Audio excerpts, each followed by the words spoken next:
सर्व पत्रकारांचं मी स्वागत करतो।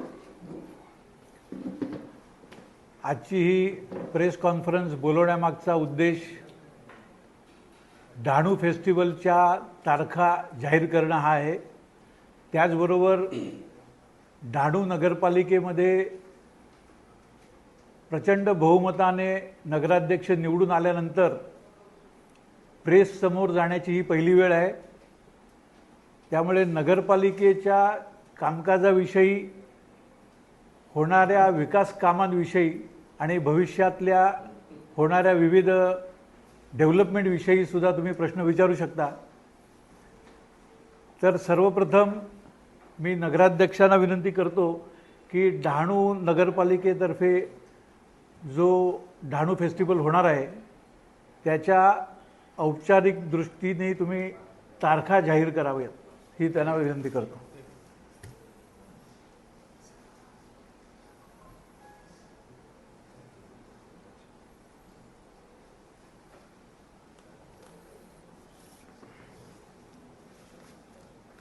बोल, इथून देईल ना का?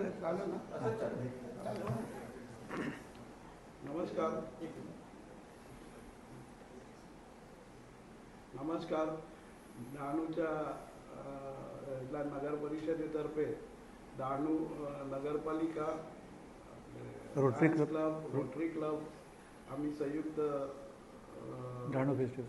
डहाणू फेस्टिवल करतोय। ते फेस्टिवलची तारीख आहे 20, 21, 22 मार्च रोजी आम्ही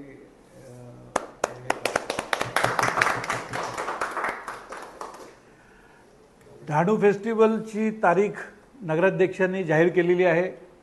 ह्या फेस्टिवलचा विशेष म्हणजे आम्ही जसं इलेक्शनमध्ये डिक्लेअर केलं होतं, डहाणू नगरपालिकेचा कुठलाही पैसा, टॅक्सचा कुठलाही पैसा न वापरता आम्ही हा फेस्टिवल करणार आहोत। त्यामुळे तुम्हा सर्वांचं सहकार्य आम्हाला अपेक्षित आहे। यावेळी डहाणूचा रोटरी क्लब आणि लायन्स क्लब ही आमच्याबरोबर या आयोजनामध्ये सहभागी झालेले आहेत। अजूनही काही संस्था आमच्याबरोबर येऊ शकतात। आम्ही ओपन आहोत कोणाची मदत घेण्यासाठी, तसंच सजेशन घेण्यासाठी की ज्यामुळे हा डहाणूचा प्रोग्राम यशस्वी होईल आणि विना नगरपालिकेचे पैसे वापरता स्थानिक लोकांना प्राधान्य देऊन एक चांगला कार्यक्रम आयोजित करण्याचं आमचं ठरत आहे। नियोजन चालू आहे। डिटेल कार्यक्रम काही दिवसांनी तुम्हाला कळेलच। आणि ह्यामध्ये सर्व नगरसेवक आणि सर्व पार्टीचे सगळ्यांनाही आम्ही आवाहन करणार आहोत आणि सगळ्यांच्या सहभागामुळेच हे यशस्वी होणार आहे। तुम्ही ह्याला चांगलं कव्हरेज द्याल अशी तुम्हा सर्वांना माझी विनंती आहे। आता तुम्हाला या फेस्टिवलबाबत किंवा डहाणूच्या कामकाजाबाबत जर काही विचारायचं असेल तर तुम्ही विचारू शकता। आपण म्हणताय की फेस्टिवल नगरपालिकेने आयोजित केलं आणि आपण नगरपालिकेचा कुठलाही निधी वापरणार नाही, मग त्यात नगरपालिकेचा रोल काय असेल? नगरपालिकेचं ऑर्गनायझेशन आहे, त्यांचे मॅनेजमेंट आहे, निधी वापरणार नाही, टॅक्स पेअरचा निधी वापरणार नाही, सहकार्य घेणार फक्त त्यांचे कर्मचारी वगैरे आपल्या सगळे सीओ पासून अधिकाऱ्यांपासून सर्व नगरपालिका। जबाबदारी कोणाची, नगर परिषदेची का तुमची जबाबदारी? नगरपालिकेची। नगराध्यक्ष, नगरपालिका हा कुठलाही कार्यक्रम आयोजित करू शकतात। जेव्हा नगराध्यक्ष कुठलाही कार्यक्रम आयोजित करतो तेव्हा नगरपालिकेची इन्व्हॉल्वमेंट असतेच। नगरपालिकेचे पैसे फक्त आम्ही वापरणार नाही।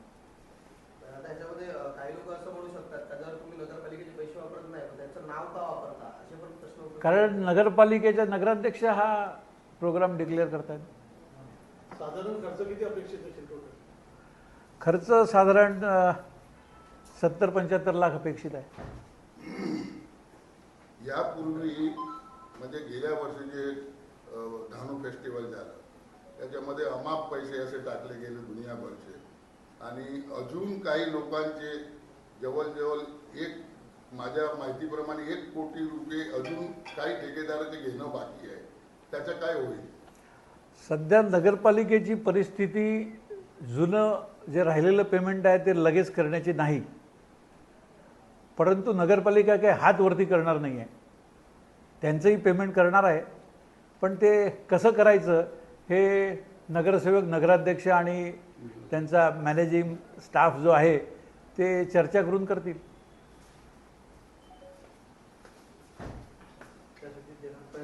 हो, नगरपालिकेचं ज्यांनी काम केलेलं असं कोणाचाही पैसे बुडवण्याचा नगरपालिकेचा कुठलाही उद्देश नाही. तो नंतरचा part आहे.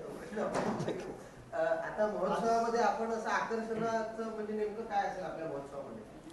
सध्या इतके वर्ष जे महोत्सव झालं त्याच्यामध्ये काही गोष्टी होत्या ज्या आकर्षणाचा विषय ठरल्या. इथल्या पर्यटनाला चालना देण्यासाठी, लोकांना रोजगार देण्यासाठी ते काहीतरी त्याचा उपयोग कुठेतरी झालेला दिसला. मग याच्यामध्ये असं काय आकर्षणाचं केंद्र काय असेल? नगरपालिकेचा जो महोत्सव गेल्या 3-4 वेळा झाला त्यापैकी जे कार्यक्रम अनावश्यक होते असे कुठलेही चावटचाळे चालणार नाहीत.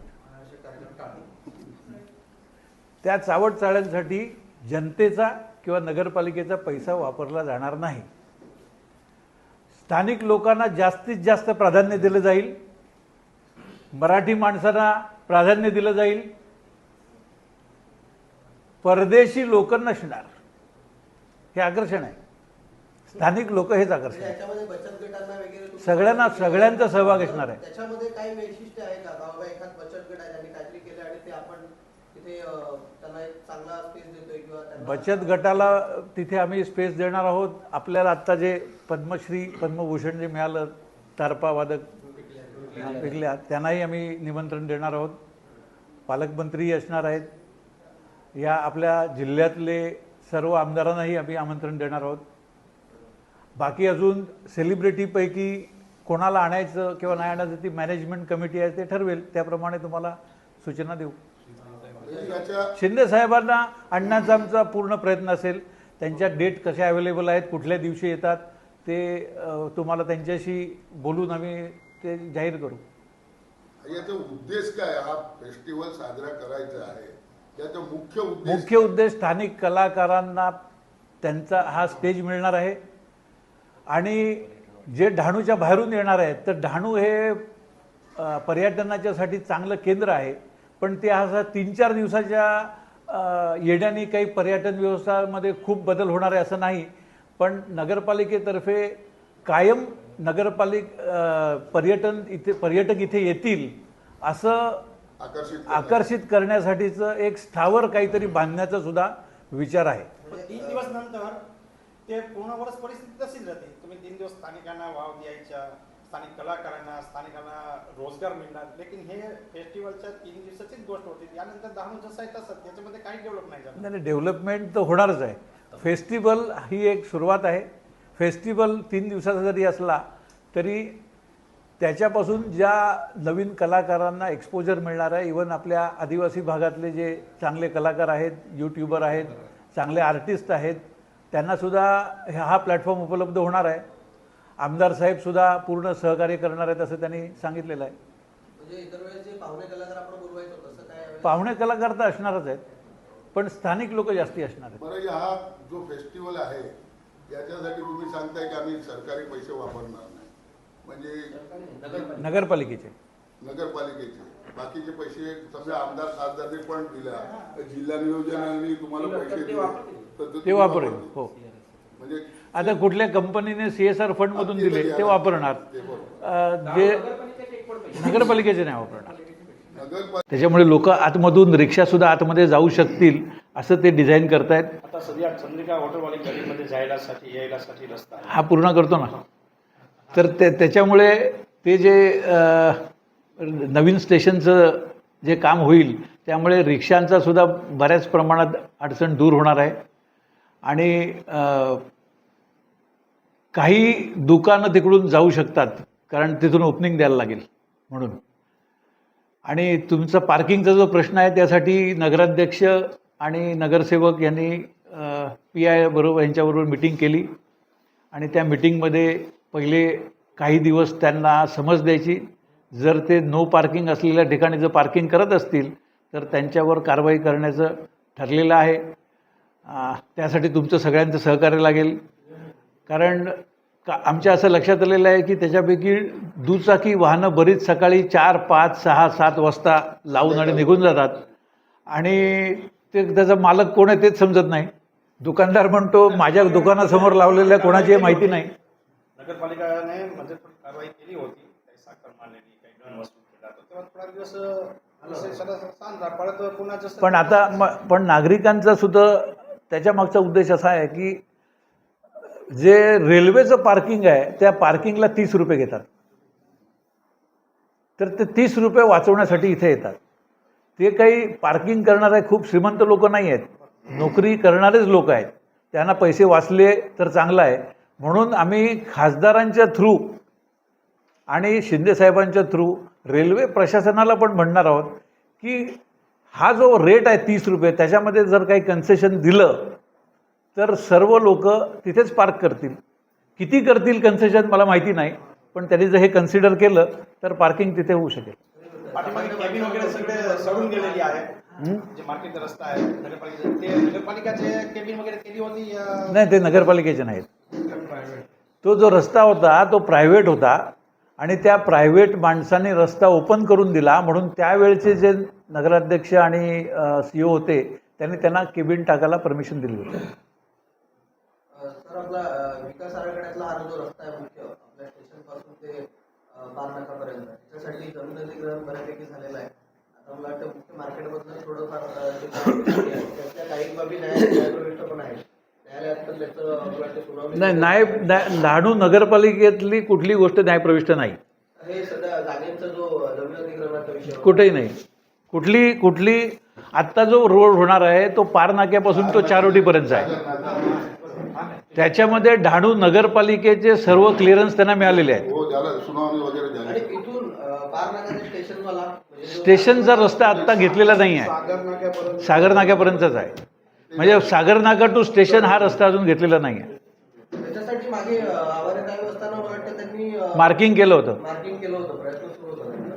पण आता त्याला पैसे लागतील बनवायला, त्याची पहिले व्यवस्था करून मग करू. म्हणजे डहाणू महोत्सव साजरा होणार हो, 20, 21, 22 रोजी.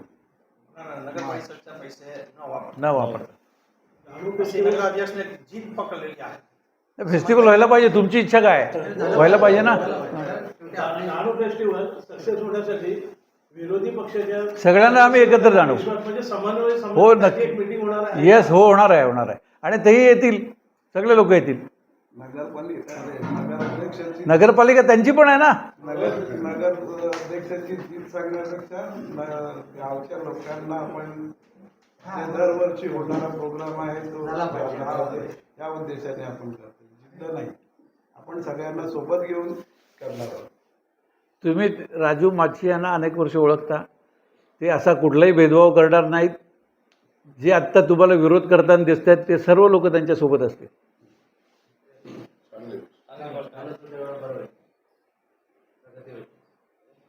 आणखीन काय डहाणू फेस्टिवल बाबतीत काय तुम्हाला काय अजून नवीन अपडेट येतील, नवीन कमिटी होईल, काय प्रोग्राम असतील ते डिटेल ठरेल. आता 1-1.5 महिना वेळ माझं मिळालेला म्हणणं असं आहे की एखादा ग्रुप तयार करा, त्याच्यामध्ये आम्हाला सर्व हो, घेणार ना, घेणार. आणि त्याच्यामध्ये Yes. माहिती वेळोवेळी टाका, त्याची प्रसिद्धी देऊ आम्ही. डहाणू नगरपालिकेतर्फे आपला अनुभवी माणूस वैभव हेगडे आहेत. मग ते चांगलं आहे. आहे ना. ग्रुप करा. एक ग्रुप बनव. सर्व पत्रकारांचे नंबर, नगरसेवकांचे नंबर एक बनवून घे फक्त. बघा, इथे रोटरी क्लब आणि लायन्स क्लबचे पण रिप्रेझेंटेटिव्ह आलेले आहेत. या बाबा पुढे, या ना पुढे, या ना. लायन्स क्लब या पुढे. एक कुर्सी ले. नाही, उभे राहायला त्याला हरकत नाही आता, खुर्ची नसेल तर. या या या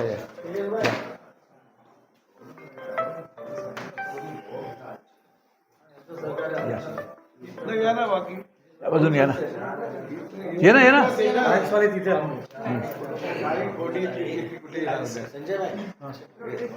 या ना.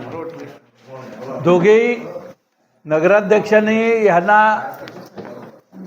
सांगितल्यानंतर लायन्स क्लब आणि रोटरी क्लब हे दोघेही सहकार्य करण्यासाठी तयार झाले.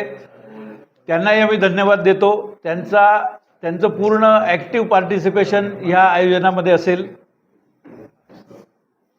लायन्स क्लब कसं सहकार्य करणार? आता ते सांगतील ना डिटेल. प्रिन्सिपली ठरलेलं आहे, आता डिटेल कोण काय करायचं ते ठरेल. आमचं सगळं म्हणजे सहकार्य सगळं हातामध्ये असणार.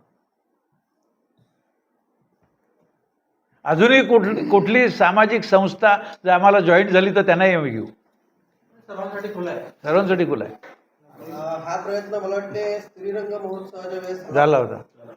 हा, तिरंगापासून मस्त झाला. त्यावेळेस पण असं CSR म्हणून सहभागातून तो महोत्सव केला गेला होता. तेव्हा पण पैसे नगरपालिकेचे काही नव्हते, 20,000 होते. ते आपण तर निरोप बोला. हा, ते यावेळेस चांगलं ठरवलं ते. नगरपालिका नगरपालिका सहभाग आहे. प्रश्न संपले काय आहेत? बोला. आपण पण नगराध्यक्ष होतात त्यावेळेला पत्रकारांना दर मासिक मिटिंगला बसण्याची परवानगी होती. ते आता काय कुठली मिटिंग आहे काय समन्वयच नाही तसं. आता नगरपालिकेचे आणि नगरसेवक आहेत. आता कळावं असं मीटिंग आणि परवानगी असावी. Yes. सध्या नाही, बसायची परवानगी तर आहे. नाही, आता तुम्हाला त्याच्यावरती सांगतो नगरपालिकेचं काय ठरतंय ते युट्यूबवर आपण लाईव्ह करणार होतो.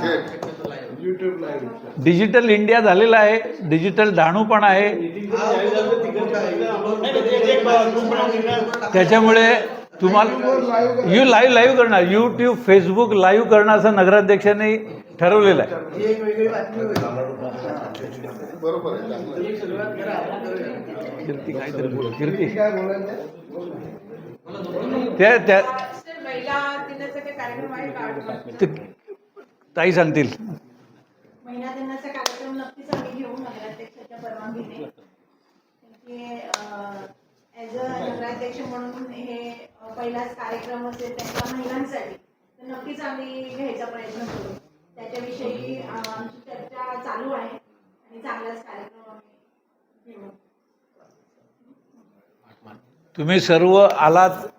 आमच्या डहाणू फेस्टिवलला योग्य प्रसिद्धी द्या आणि सक्सेस करण्यामध्ये तुमचा सहभाग असून दे.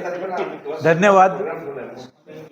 रोटरीतर्फे 8 मार्चचा कार्यक्रम ठेवलेला आहे आम्ही. त्याच्यामध्ये विश्वास फाउंडेशन आहे आणि आम्ही रोटरी सर्व पुढे करणार सेंट मेरीज का तर केलबंदा शाळा दोघांमध्ये एका शाळेत आम्ही हे केलं आणि 20 महिलांना आम्ही कलेक्ट करणार आहोत. 10 महिला रोटरी क्लब निवडणार आणि 10 नाही, महिला totally 20 विश्वास महिला आपण फाउंडेशन हे करणार ते आहोत. निवडणार आहे. आणि असं 10 महिलांचा 20 महिलांचा सत्कार होईल प्रत्येक क्षेत्रातल्या महिला असतील त्याच्यामध्ये. आणि त्याचप्रमाणे आयुष्यमान कार्डाचं आम्ही हे केलेलं आहे. ऑनलाईन सगळे गव्हर्नमेंटचे 8 माणसं येतील. कॅम्प लागेल पॅरालल कॅम्प लागेल त्या दिवशी आणि सगळ्या डहाणूवासियांना आयुष्यमान कार्ड त्यांना पोहोचलं. सर्वांना विनंती आहे, उपस्थितांना जेवणाची सोय केलेली आहे. सर्वांनी त्याचा लाभ घ्यावा ही विनंती. धन्यवाद.